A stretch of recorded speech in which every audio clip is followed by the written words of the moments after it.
প্ৰদীপ হাজৰিকা ডাঙৰীয়া আৰু মোৰ দেউতা অসম আন্দোলনৰ সময়ত বহুবাৰ একেলগে জেলত আছিলে আৰু আমাৰ এটা ঘৰুৱা সম্পৰ্ক আছে। এতিয়া নহয়, এইটো 85ৰ পৰা আছে।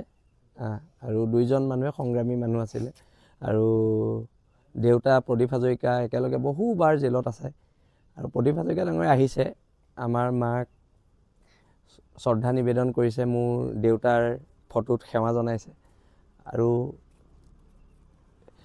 2011 চনত প্ৰথম মানে 85ৰ পিছত 2011 চনত মোৰ দেউতা অসম গণ পৰিষদৰ হাতীৰ চিম্বলত ইয়াত নিৰ্বাচন খেলিছিলে।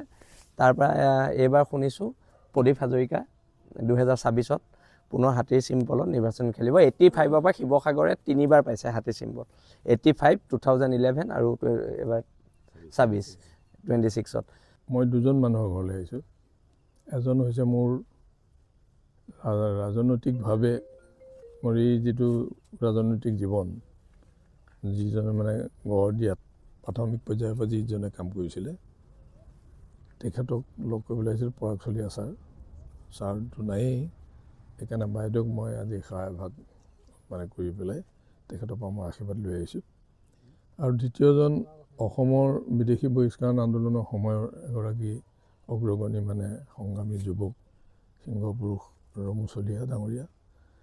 আৰু তেখেতক চিনি নোপোৱা কোনো মানুহ নাই অসমত, বাহিৰতো চিনি পায়। তেওঁ স্পৰ্টছ এৰিনাত গোটেই ভাৰতবৰ্ষত তেখেতে জনাজাত এগৰাকী ব্যক্তি। তো তেখেতে মানে আন্দোলনৰ সময়ত আমাক মানে যথেষ্ট আন্দোলনটো গাইড কৰোঁতে তেখেতে আমাক যথেষ্ট সহায় কৰিছিল। সেইকাৰণে মই তেখেতৰ ফটো আৰু তেখেতৰ বৌক আহি পেলাই মই মোৰ ফালৰ পৰা শ্ৰদ্ধাঞ্জলি জনাইছোঁ তেখেতসকলক। তাৰমানে তেখেতে সংগ্ৰামৰ যেতিয়া নেতৃত্ব দি আছিলে সেইটো সময়ত আমি ওলাইছিলোঁ আৰু আমাকো তেখেতে আগবঢ়াই নিছিলে। সেইকাৰণে আমি তেনেকুৱা এগৰাকী জাতীয় সংগ্ৰামী যুৱকক আমি কেতিয়াও পাহৰিব নোৱাৰোঁ। আৰু এনেকুৱা এটা ৰাইজৰ সেৱা আগবঢ়াবলৈ যোৱাৰ সময়ত তেখেতক স্মৰণ কৰাটো মোৰ দায়িত্ব আৰু কৰ্তব্য। সেইকাৰণে তেখেতক আহি পেলাই মই ইয়াত সেৱাভাগ জনাইছোঁ। বৌকো মই এখন চেলেং চাদৰ দি পেলাই শ্ৰদ্ধা নিবেদন কৰিছোঁ। আৰু মই পৰাগচলি ছাৰ, তেখেতে মোক গণসংগ্ৰাম পৰিষদৰ তেতিয়া তেখেত সভাপতি আছিলে আৰু মই সম্পাদক আছিলোঁ, মোক সম্পাদক কৰি লৈছিলে।